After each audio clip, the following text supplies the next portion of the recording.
নমস্কার সুপ্রিয় দর্শক মন্ডলী, চ্যানেল পাঁচমিশালি গার্ডেনের পক্ষ থেকে আরো একটা নতুন ভিডিওতে আপনাদেরকে স্বাগত জানাই। তো যদিও আপনারা দেখতে পাচ্ছেন যে আজকে আমি একটু অন্য জায়গায় এসেছি, আর এই অন্য জায়গাটা হচ্ছে আমার একটা ভাই সুজয়, আপনারা সবাই চেনেন এসডি গ্রিন ওয়ার্ল্ড। তো সুজয়ের বাড়িতে এসেছি। তো আজকে আপনাদের একটা নতুন গাছ সম্পর্কে একটু পরিচয় করিয়ে দেব, আর এই গাছটা আমাদের ওয়েদারে কতটা সার্ভাইভ করছে বা আদৌ ছাদবাগানিরা এই গাছটা লাগাতে পারবে কিনা, তো সেই ব্যাপারে একটুখানি কিছু কথা আপনাদের সামনে তুলে ধরবো। তার আগে একটাই কথা বলি যে দেখুন, আমরা শুধু আম আর লেবুর মধ্যে তো আটকে নেই। যারা একটু অ্যাডভান্স বাগানি তারা প্রতিনিয়ত চেষ্টা করছে নতুন নতুন ফল গাছ তাদের ছাদে যাতে নিয়ে আসতে পারে, নতুন নতুন ফল গাছ দিয়ে তাদের ছাদটাকে যাতে সাজাতে পারে। আর তারই মধ্যে একটা অন্যতম গুরুত্বপূর্ণ ভ্যারাইটির নাম হচ্ছে জাবটিকাবা। আপনারা সবাই জানেন এবং অনেকেই আমাকে বিভিন্ন জায়গা থেকে ফোন করে আপনারা জাবটিকাবার ব্যাপারে শোনেন।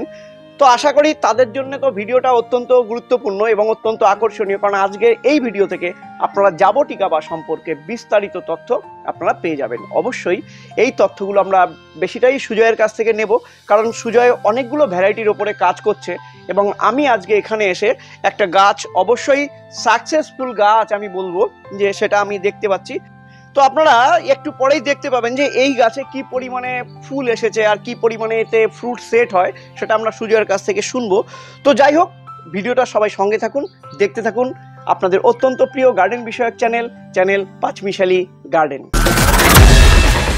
ভিডিওর শুরুতেই যে কথাটা আপনাদেরকে একদম পরিষ্কার করে বলে দিই, সেটা হচ্ছে জাবটিকাবা সুজয়ের ছাদে বা সুজয়ের বাড়িতে কিন্তু সাকসেসফুলি গ্রো হয়েছে এবং সাকসেসফুলি এটা কিন্তু ফল দিচ্ছে, যেটা সুজয়ের কাছ থেকে আমরা আরো ভালোভাবে শুনবো। তো এই আগ্রহটা নিয়ে আপনারা ভিডিও দেখা শুরু করুন যে আপনাদের ছাদে নতুন একটা আপকামিং ভ্যারাইটি হতে চলেছে জাবটিকাবা। এবার এটা কোন ভ্যারাইটি, আরো কি কি ভ্যারাইটি আছে সেগুলো আপনাদের সামনে তুলে ধরবো। তার আগে ছোট্ট করে একটুখানি আপনারা এই গাছটাকে দেখে নিন যে কি পরিমাণে এখানে ফ্রুট সেট হয়েছে। আপনারা দেখতেই পাচ্ছেন যে এত পরিমাণে, মানে একদম গাছের গোড়া থেকে মাথা অবধি পুরো কিন্তু ফলে ফলে ফলে ফুলে পুরো ভর্তি। তো আমরা এই জাবটিকাবা সম্পর্কে বিস্তারিত জানার জন্য আমরা সুজয়কে ডেকে নেব, কিন্তু সমস্যা হচ্ছে কোথায়, এখানে ক্যামেরাম্যান এই মুহূর্তে সুজয় আর আমি বলছি। তো এখন আমি ক্যামেরায় যাব, সুজয় এখানে আসবে, সেই জন্য দুজনকে আপনারা এক ফ্রেমে পাবেন না। তো সুজয় এসো, এরপরে বাকিটা তুমিই বলবে। আচ্ছা সুজয়, তো আমি তো বলেই দিয়েছি যে এটা জাবটিকাবা, তা এটা জাবটিকাবার কোন ভ্যারাইটিটা? এটা হচ্ছে জাবটিকা রেড হাইব্রিড। Red hybrid. আচ্ছা, তোমার কাছে আর এছাড়া আর কি কি জাবটিকাবা আছে? আমার কাছে টোটাল এই মুহূর্তে 4টা ভ্যারাইটি আছে। 4টে ভ্যারাইটির মধ্যে রেড হাইব্রিড আছে, আচ্ছা, স্কারলেট আছে, সাবারা আর ব্লু জাবটিকা। তো এই গাছটাই তো দেখতে পাচ্ছি যে প্রচুর ফুল এসছে। আচ্ছা, এইটা তোমার কাছে কতদিন আছে? এই গাছটা আমার কাছে 4 বছর হতে চললো। আর তুমি ফল পাচ্ছ কতদিন? লাস্ট 1 ইয়ার থেকে ফল আসছে কিন্তু এটাতে। মানে 1 ইয়ার বলতে এর আগের বছর আর এই বছর? মানে আমাদের 2023-এর লাস্টের দিক থেকে ফল পাচ্ছি। আচ্ছা আচ্ছা আচ্ছা। আচ্ছা, এই গাছ ধরো লাগানোর পর থেকে কতদিন আমাদের ওয়েট করতে হবে ফলের জন্য? অ্যাকচুয়ালি এখন যে হাইব্রিড ভ্যারাইটি গুলো এসছে, হ্যাঁ, এগুলো লাগাবার 3 বছরের পর থেকে ফল আসে। যেমন রেড হাইব্রিড, স্কারলেট, এই ধরনের আরো অনেক হাইব্রিড ভ্যারাইটি আছে, ব্ল্যাক পাল আছে, রেড ক্রিস্টাল আছে, এরকম ভ্যারাইটি আছে অনেকের। আচ্ছা, মানে যদি কেউ জাবটিকাবা লাগাতে চায় তাকে অন্তত 2 থেকে 3 বছর ওয়েট করতে হবে, মিনিমাম 3 বছর। বেশ, তারপরে সে সাকসেসফুলি ফলের দেখা পাবে। অ্যাকচুয়ালি যতগুলো আমি ট্রপিক্যাল ভ্যারাইটি আমার কালেকশনে রেখেছি, হ্যাঁ, তার মধ্যে অন্যতম বলবো সাকসেস ভ্যারাইটি এটা। বাহ জাবটিকা, বাহ বাহ। আর তোমার গাছটাও তো মোটামুটি এই 3-4 বছরে তো দুর্দান্ত হয়েছে। এই যে দেখুন, যদিও সুজয় এই যে বড় ড্রামে দিয়েছে। আর সুজয়, এর জলের চাহিদা বা এটা কতটা রোদ সহিষ্ণু সেই ব্যাপারগুলো একটু বলো। অ্যাকচুয়ালি জাবটিকা যেহেতু ট্রপিক্যাল ক্লাইমেটে ভালো গ্রো করে, হ্যাঁ, এটা কিন্তু জল পছন্দ করে। তবে সমস্যা হচ্ছে গাছের গোড়ায় কিন্তু জল জমলে হবে না, ওয়েল ড্রেনেজ সিস্টেমটা থাকা যায়। আচ্ছা আচ্ছা। আর একটু শেডি এরিয়াতে এদের পারফর্মটা কিন্তু বেটার। হ্যাঁ, আপনারা দেখতেও পাচ্ছেন যে আমরা যেখানে দাঁড়িয়ে আছি এখানে লাইটের খুব অভাব, তার মানে গাছটা কিন্তু এখন টোটাল ছায়াতে আছে একদম, এবং এই ছায়াতেই কিন্তু ওর এত সুন্দর ফুল এসছে। এবং এদিকে আপনারা দেখতেই পাচ্ছেন যে এদিকে কিন্তু টোটাল যেগুলো ছায়াতে ভালো হয় সেই গাছগুলো রয়েছে। তো এক্ষেত্রে কিন্তু একটা মজার বিষয় হচ্ছে, অনেক বাগানি আছেন যাদের বাড়িতে ভালো রোদ পড়ে না, হ্যাঁ, তারা কিন্তু চাইলে এই ভ্যারাইটিটা করতেই পারে, তাই তো? একদম। অথবা ছাদের যে কর্নারটাতে রোদটা কম আসছে সেখানে কিন্তু এটার জন্য আদর্শ। বাহ, আর এটা মানে একটা কথা বলাই হয়নি, এটা ছাদের জন্য কতটা উপযুক্ত? একদম আদর্শ ভ্যারাইটি আমি মনে করি, কারণ এর তো গ্রোথটা খুব একটা যে হাই তাই সেটা বলবো না, দেখুন 4 বছরে কোথায় গেছে। একদম একদম, এবং গাছটা কতটা বুশি। হ্যাঁ হ্যাঁ। আচ্ছা, এই বুশির ব্যাপারটা আর সেইখানে এই গাছের প্রুনিং এর কি কোনো নিয়ম কানুন আছে বা কোনো সিস্টেম আছে? একদম একদম, হ্যাঁ সেটা একটু বলো। বিষয়টা হচ্ছে এই গাছটার অ্যাকচুয়ালি গাছের গোড়ার দিকটাতে একটু আলো আসা চাই। আচ্ছা, সূর্যের আলো মানে একটু জাস্ট ন্যাচারাল লাইটটা একটু আসা চাই, ঠিক আছে? মানে একটু হালকা করে এলেও হবে। সেই আমার যদি গাছটা খেয়াল করা হয়, দেখবে দাদা যে এই যে ডালগুলো দেখো সব প্রুনিং করে দেওয়া আছে। হ্যাঁ হ্যাঁ, দেখতে পাচ্ছি ধাপে ধাপে কিন্তু প্রুনিং করা আছে। আচ্ছা, প্রুনিং গুলো তুমি গোড়ার থেকে না করে একটুখানি রেখে রেখে দিয়েছো, বিষয়টা একটুখানি বলো তো, ব্যাপারটা কি? কারণ হচ্ছে জাবটিকার প্রুনিংটা কিন্তু একদমই আলাদা। যখন আমরা অন্য গাছগুলো প্রুনিং করি কি হয়, একদম সমান একদম গাছ ডালের গোড়া থেকে কেটে দিই, কিন্তু জাবটিকা দেখুন মিনিমাম যেখান থেকে ডালটা শুরু হচ্ছে তার থেকে মিনিমাম 1.5 ইঞ্চি এক্সট্রা রাখতে হবে। কারণ আপনি যদি একদম সমান গোড়া থেকে প্রুনিংটা করেন, এই মেন যে ব্রাঞ্চটা ডাইব্যাক চলে যেতে পারে, ডাইব্যাকে আক্রান্ত হবে। আপনারা যদি দেখেন এই যে আমার এই ডালটা দেখুন অলরেডি নিজে নিজে শুকাতে শুরু করেছে, কিছুদিন পরে কিন্তু ভেঙে পড়ে যাবে অটোমেটিক্যালি। একদম। ফলে প্রুনিং বিষয়টা কিন্তু একটু যত্ন সহকারে করতে হবে। বাহ, আর তোমার এখানে তো দেখতে পাচ্ছি ড্রামে লাগানো আছে, আর এটা আপনারা জানেন যে এটা 50 লিটারের একটা ড্রাম। তো সেক্ষেত্রে আমি বলবো সুজয়, এই গাছের মাটিটা কেমন হতে পারে? এটা কিন্তু একটু মানে কি বলবো, পিএইচটা কম হলে ভালো হয়, মানে 7-এর নিচে রাখতে হবে পিএইচটা। আচ্ছা। ফলে চেষ্টা করবেন পিএইচটাকে 6 থেকে 7-এর মধ্যে রাখার, আর 7-এর থেকে যেন বেশি না হয় কখনোই। হ্যাঁ, এবার পিএইচ এর ব্যাপারটা হয়তো অনেকে সেইভাবে বুঝতে নাও পারতে পারে, তবে একটা বিষয় জিজ্ঞেস করি যে মাটিটা মোটামুটি মিডিয়াটা তুমি কিভাবে তৈরি করেছো, মানে খাবার দাবার কি দিয়েছো, কত ভাগ কি দিয়েছো, সেই টাইপের? আচ্ছা, আমি এই মাটিটা তৈরি করেছিলাম, আমাদের যে বালি যে ঘরের যে বিল্ডিং তৈরি হয় তার যে চালার পরে যে ছোট ছোট পাথরের টুকরো, গ্রাভেলস যেগুলো, ওটা নিয়েছি আমি কিন্তু 20% প্রায়। আচ্ছা। ওর সাথে মিশিয়েছি আমি 30% কম্পোস্ট সার। আচ্ছা। তার সাথে মিশিয়েছি আমি প্রায় 40% হচ্ছে আমাদের গার্ডেন সয়েল, বাগানের মাটি, এবং তার সাথে যে আনুষঙ্গিক যে খাবারগুলো থাকে, হাড় গুঁড়ো, শিংকুচি। না, আমি জাবটিকার ক্ষেত্রে হাড় গুঁড়ো শিংকুচি ইউজ করবেন না।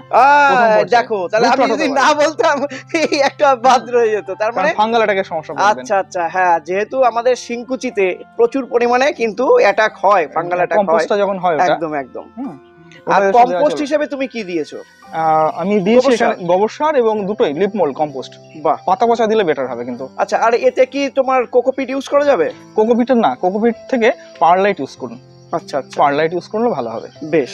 আর তোমার রাসায়নিক কিছু কি দেওয়া যাবে? একদমই রাসায়নিক সার দেওয়া যাবে না জাবটিকাতে। হ্যাঁ, এইটা হচ্ছে গুরুত্বপূর্ণ ব্যাপার। একদম। আর একটা জিনিস বলা হয়নি, মিডিয়ার মধ্যে কিন্তু আমি একটুখানি ধানের চিটেও দিয়েছি, 10%। হ্যাঁ হ্যাঁ, ওটা অনেকেই দেয়, আপনারাও দিতে পারেন, যেহেতু সুজয় দিয়ে এত সুন্দর সাকসেস পেয়েছে।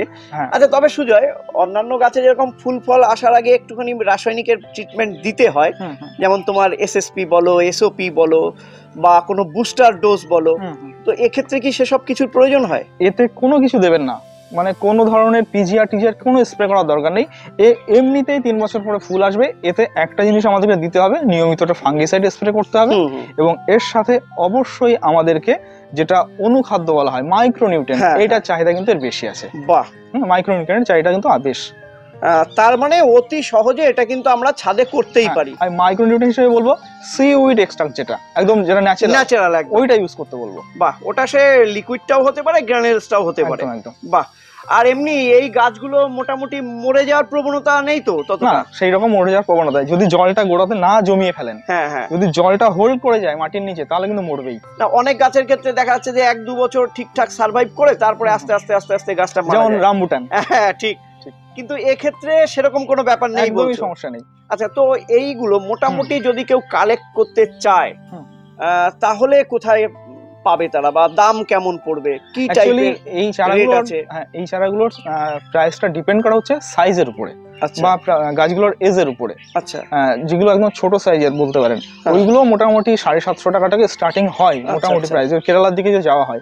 এবং 1 বছর প্লাস মোটামুটি 12 মাস বা 15 বছরের যে গাছগুলো হয়, ওগুলো মোটামুটি 2000 রেঞ্জে চলে আসে।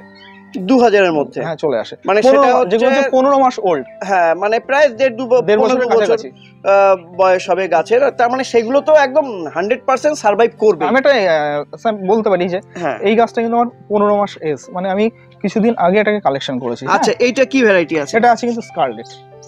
দেখুন লেখাই আছে। বাহ, এই ধরনের চারা মোটামুটি 2000 রেঞ্জে থাকে। এটা তো যথেষ্টই, তোমার 3 ফুট হাইট দেখতে পাচ্ছি। হ্যাঁ 3 ফুট মানে 2.5 ফুট তো হবে, 2.5 ফুট 3 ফুট হাইট।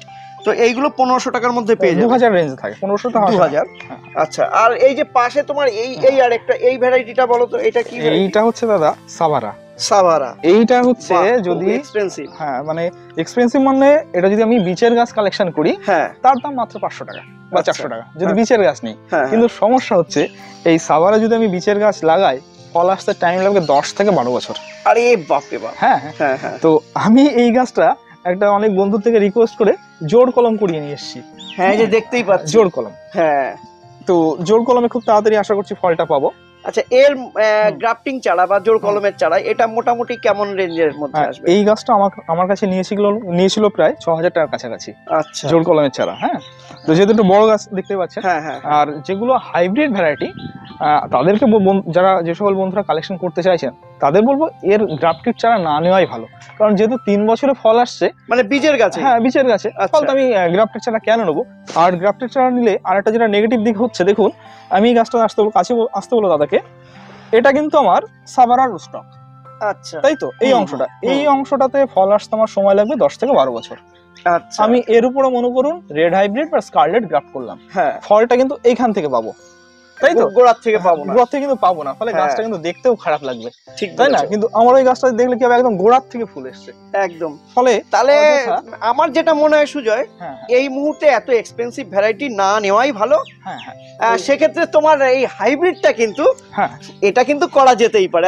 একদম রেড হাইব্রিড 1200 বা 1500 এটা কিন্তু আমাদের পক্ষে এফোর্ড করা যেতেই পারে একটা এত সুন্দর গাছের ক্ষেত্রে। একদম একদম। আর যখন এই যে প্রায় 2.5 ফুট হাইটের গাছ ওই রেঞ্জে আমরা পেয়ে যাব, সেটা একটা দারুণ ব্যাপার হবে। তবে ভীষণ ভালো জাবটিকা, বা শুধু আমরা ইউটিউবে বিদেশি চ্যানেলগুলোই দেখেছি, আর এখানে সুজয়ের ছাদে এসে দেখতে পাচ্ছি, মানে সুজয়ের বাড়িতে এসে যে কি পরিমাণে ফুল এসেছে, এবং কিছু কিছু এদিকে আপনারা দেখতেও পাচ্ছেন কিছু কিছু ফ্রুট সেট কিন্তু হয়েও গেছে। আচ্ছা, এর ফ্রুট ড্রপিংটা কেমন? ফ্রুট ড্রপিং প্রথম বছর কিন্তু একটু হবে। আচ্ছা, ফার্স্ট ইয়ার একটু হবে কিন্তু। আচ্ছা, তোমার প্রথম বছর কি এতটাই ফুল এসেছিল? ফুল আসে প্রচুর। আচ্ছা, প্রথম বছর হয়তো 2-4টে ফুল এলো, কিন্তু তার এক সপ্তাহ বা 10 দিন পরে কিন্তু গাছ ভর্তি ফুল আসবে আবার। ও মানে ধাপে ধাপে। এই বছরে কিন্তু অলরেডি এটা আমার সেকেন্ড টাইম। ও আচ্ছা, জানুয়ারিতে কিন্তু ফুল ছিল অলরেডি, ফল একবার ম্যাচিউর হয়ে খাওয়া হয়ে গেছে। মানে ফলগুলো কিন্তু খুব তাড়াতাড়ি ম্যাচিউর হয়ে যায়, মোটামুটি এই 40-35 দিনের মধ্যেই, 1.5 মাসের মধ্যেই হয়ে যাবে। 40-35 দিনের মধ্যে ফলগুলো ম্যাচিউর হয়ে যায়। বাহ বাহ। আর এমনি এর ফ্লাওয়ার সিজন কখন? এই যে মানে এই ধরনের ভ্যারাইটি গুলো মোটামুটি 6 মাস কিন্তু ফল পাওয়া যায়। বাহ, এটা একটা দারুণ ব্যাপার, দারুণ ব্যাপার কিন্তু। হ্যাঁ, এবার সবথেকে গুরুত্বপূর্ণ যেটা বলো, টেস্ট কেমন? টেস্ট তো তুমি তো জানো কেরালাতে আমি গেছিলাম, হ্যাঁ ওখানেও আমি টেস্ট করেছি, ইভেন আমার নিজের কাছে ওখানে টেস্ট করেছি, আমার কাছে কিন্তু ভালো লেগেছে। স্বাদ কি একই পাচ্ছো? একই রকম পেয়েছি, কোনো আমি পার্থক্য পাইনি জাবটিকা। বাহ, তবে সেই ভালো বলতে কি টক না মিষ্টি না কেমন? এটা আঙুরের ফ্লেভার আছে, আঙুর ফল যেমন হয়, তবে খাবার সময় ওর যে খোসাটা কিন্তু চেবালে কিন্তু টেস্ট হবে না, একটু তিতো তিতো ভাব পেলেন, খোসাটা কিন্তু খাওয়া যাবে, মানে খোসা বাদে খেতে হবে। হ্যাঁ, আঙুর যেমন চুষে খেতে হয় আমাদের, ঠিক ওটা ফাটিয়ে নেওয়ার পরে চুষে খেতে হবে একদম ভিতরে জুসটা একদম। বাহ, আর এটার কালারটা কি আসে? এটা হচ্ছে যেহেতু রেড হাইব্রিড, উপরটা ব্ল্যাকিশ ভাব চলে আসে। আচ্ছা, মানে লালচে কালো, মানে ব্ল্যাকিশ অনেক, হ্যাঁ কালচে লাল। হ্যাঁ হ্যাঁ হ্যাঁ।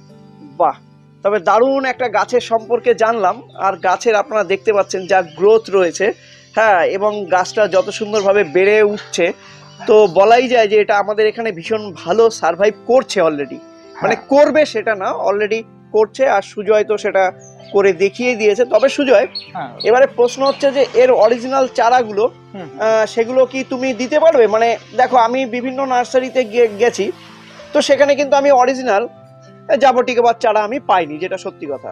জাবটিকা বলতে কি হয়, তুমি এটা প্রথমে বলে এনেছিলে কোথা থেকে? আমি কিন্তু এটা কেরালা থেকে সংগ্রহ করেছি একদম, ওই যে যখন গেছিলে। হ্যাঁ, তখন বড় সাইজের চারা নিয়ে এসেছিলাম। আচ্ছা, তাহলে এই অরিজিনাল ভ্যারাইটি লোকে পাবে কি করে? অ্যাকচুয়ালি কি হয়, জাবটিকা তো আমরা চিনি না, যদি একটা বিচের চারা সাভারা যেটা 400-500 টাকা দাম, ওটাকে যদি আমি রেড হাইব্রিড বা স্কারলেট বলে সেল করে দেয় কেউ, সেক্ষেত্রে তো কিছু বলার নেই। ঠিক বলেছো। কিন্তু অরিজিনাল চারা নিতে গেলে মনে হয় যাদের ফল এসছে সেখান থেকে নেওয়াটাই ভালো, হ্যাঁ, এবং যাদের কাছে অরিজিনাল মাদার প্ল্যান্ট আছে সেখান থেকে কালেকশন করাই ভালো। আচ্ছা, তাহলে তোমার তো এই যে গাছ হয়েছে, তো তুমি এর চারা রেডি করবে কবে থেকে? এগুলো তো মোটামুটি তো আর 40-45 পরে বীজগুলো রেডি হয়ে যাবে, ফলগুলো ওখান থেকে চারা রেডি হবে মোটামুটি। তার মানে এই মুহূর্তে যদি কেউ চারা চায়, তুমি কি দিতে পারবে? চারা চাইলে বলতে আমি যেখান থেকে কালেকশন করেছি সেখান থেকে অ্যারেঞ্জ করে দিতে পারবো। হ্যাঁ, আচ্ছা। ফলে আমার নিজের থেকে তো দেওয়া সম্ভব নয়, কারণ তার জন্য টাইম লাগবে। ফলে অরিজিনাল ভ্যারাইটি আমি যেখান থেকে কালেকশন করেছি, কেরালাতে যেহেতু আমার একটা ভালো সোর্স আছে, সেখান থেকে আমি অ্যারেঞ্জ করে দিতে পারবো। তাহলে আমি ভিডিওতে তোমার ফোন নম্বরটা দিয়ে দিচ্ছি, যদি কেউ যোগাযোগ করে তুমি একটু কথা বলে নিও। অবশ্যই। আর দর্শক মণ্ডলী, আপনাদের উদ্দেশ্যে একটাই কথা বলবো যে দেখুন, সুজয়ের কাছ থেকে যদি গাছ নিতে হয় তাহলে আমি এটা বুঝলাম যে অন্তত আমাদের 8 মাস ওয়েট করতে হবে মিনিমাম, বা 1 বছর ওয়েট করতে হবে ওর এই ভ্যারাইটি থেকে কালেক্ট করতে গেলে। আর আমি অবশ্যই একটা তো নেবই, মানে নেব বলতে তো আমার ভাই ও আমাকে দেবেই, কিন্তু যারা এই মুহূর্তে এই টাইপের চারা চাইছেন তারা সুজয়ের সঙ্গে যোগাযোগ করবেন। ও যেখান থেকে এনেছে কত কি দাম পড়বে সেটা ওর সঙ্গে আলোচনা করে নেবেন। তবে আমরা দারুণ একটা ভ্যারাইটি সম্পর্কে জানলাম। তো সুজয়, লাস্ট তোমার বাগানীদের উদ্দেশ্যে এই গাছ সম্পর্কে যদি কিছু বলার থাকে তাহলে একটু বলো। আমি তো আগেই বলেছি যে ট্রপিক্যাল যে ভ্যারাইটি গুলো হয় অনেক কিছু আমার কাছে আছে, যেমন রামবুটান বলতে পারেন, চেরি অনেক ভ্যারাইটি আছে, গার্ডসেনি অনেক ভ্যারাইটি আছে, অনেক ভ্যারাইটি আছে। কিন্তু এর মধ্যে থেকে যতগুলো ভ্যারাইটি আমি নিয়ে এসেছি কালেকশন করে, তার মধ্যে মনে হচ্ছে জাবটিকা কিন্তু একটা অন্যতম সফল ভ্যারাইটি আমাদের ছাদ বাগানে হতে চলেছে। যে সকল বন্ধুরা একটু রেয়ার কালেকশন করতে চাইছেন এবং যাদের একটু শেডি এরিয়া আছে, যাদের যেখানে চাইছেন যে গাছপালার নিচে বা ছাদের যে কর্নারে একটু রোদ কম যায়, সেইখানে এই গাছ রাখার জন্য কিন্তু আদর্শ। একদম একদম। সুপ্রিয় দর্শক মণ্ডলী, তো অনেক কষ্ট করে আমি ক্যামেরাম্যান এখন, ঠিক আছে, অনেক কষ্ট করে আজকে আমরা ভিডিওটা শ্যুট করলাম। আর যেহেতু আপনারা শুনলেন যে এই গাছটা শেডি এরিয়ায় থাকে, তাই এই জায়গাটা মানে বড্ড ছায়াযুক্ত জায়গায় রেখেছে সুজয়। আর গাছ সম্পর্কে তো আপনারা সবকিছু বিস্তারিত জানলেন। আমি অবশ্যই ফোন নম্বরটাও সুজয় দিয়ে দেবো, আপনারা চাইলেই ওর সঙ্গে কিন্তু যোগাযোগ করে নিতে পারেন।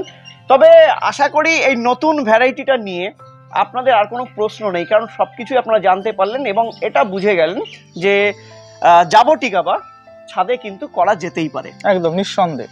তো যাই হোক, একটা নতুন ভ্যারাইটির আশা করি সন্ধান আপনাদেরকে দিতে পারলাম। আর যদি কোনো প্রশ্ন থাকে সুজয়ের কাছে আপনারা করতে পারেন বা কমেন্টও আপনারা লিখতে পারেন। তো আজকের ভিডিওটা আমরা এখানেই রাখছি, দেখা হবে পরবর্তী আরেকটা নতুন ভিডিওতে, নতুন একটা টপিক নিয়ে আপনাদের সামনে হাজির হব। ততক্ষণ অবধি অবশ্যই সবাই ভালো থাকবেন, সুস্থ থাকবেন। টাটা, নমস্কার।